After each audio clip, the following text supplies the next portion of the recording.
Dragon Age The Veilguard came out on October 31st, 2024 and received pretty good reviews from critics. However, it was also kind of a mixed reception.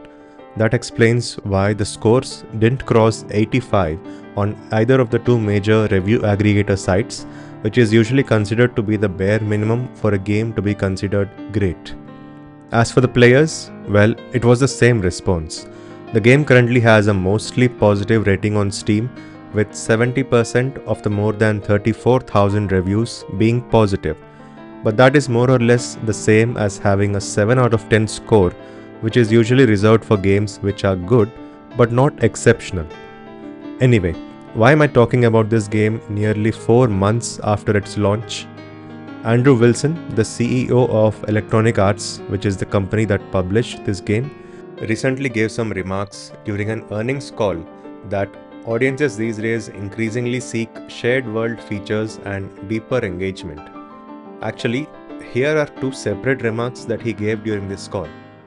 First, he said, in order to break out beyond the core audience, games need to directly connect to the evolving demands of players who increasingly seek shared world features and deeper engagement alongside high-quality narratives in this beloved category. And in a separate remark, he said, Dragon Age had a high-quality launch and was well received by critics and those who played. However, it did not resonate with a broad enough audience in this highly competitive market. I'm not supporting Mr. Wilson's remarks, but he kind of walked into a trap by keeping it vague. I feel that he should have gone into a few more details about why the game failed financially.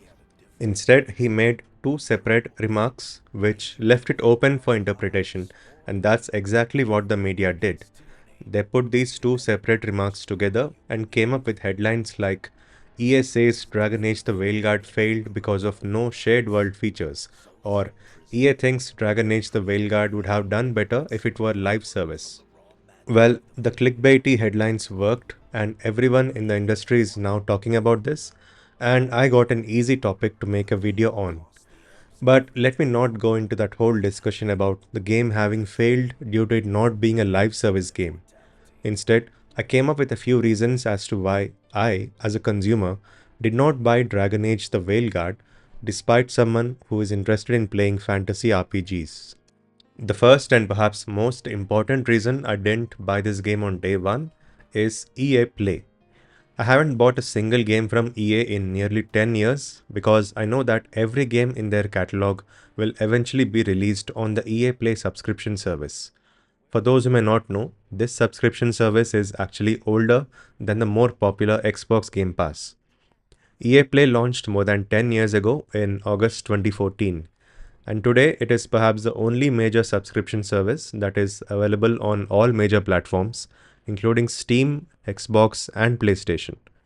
Right now, a standard subscription to EA Play costs $40 in the US and even less in India after regional pricing kicks in. That's less than the price of one full-priced game. And if you own Xbox Game Pass Ultimate, you get EA Play as part of that subscription. But let's say you're not willing to wait a few months to play the game. You still have an option to pay $15 for a 1-month EA Play Pro PC subscription and play the full game on day one. I imagine at least a few hardcore Dragon Age fans did this, and then they cancelled their subscriptions as soon as they were done with the game.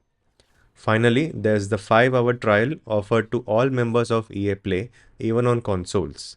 So it is possible that some people played the trial, didn't like the game so much, and decided not to buy the game at all. I was one of those people. I had 5 hours to play the game, but I got bored in the second hour itself and uninstalled the game. I will probably give it another try once the full game is out on EA Play, but I feel no urgency to buy the game right now.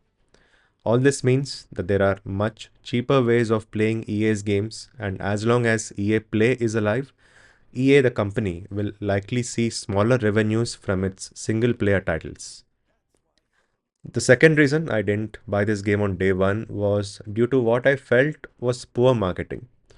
The first trailer came out in June 2024, which is a decent interval before the game's release, and all it did was confuse everyone about what the game actually was. For new players, it felt like this was a hero-based action game, And for returning players, it was a strange departure in the art style and tone of the series. And let's not forget that until a few days before this trailer was launched, the game had an entirely different name, Dragon Age Dreadwolf. That is likely to have caused some more confusion. Personally, I wasn't confused by the name change, but I was confused with what exactly the game was going to be. And by the time we got more information about the gameplay, I already had moved on to checking out other games. Which brings us to reason 3, a packed gaming calendar. October has always been a busy month in which to release games, and 2024 was no different. Personally, I was busy reviewing Call of Duty Black Ops 6, which came out just a few days before the launch of Dragon Age the Veilguard. But let's say most RPG players don't play shooter games. For those people, October saw the release of Metaphor Refantasio, which received excellent critic reviews and which had already released a lengthy demo before launch that had players eager for more. With the combination of these two games, it's safe to say that fewer players were lining up to play Dragon Age the Veilguard on October 31. EA had this sort of situation before as well, when they released Titanfall 2 in between the launches of Battlefield 1 and Call of Duty.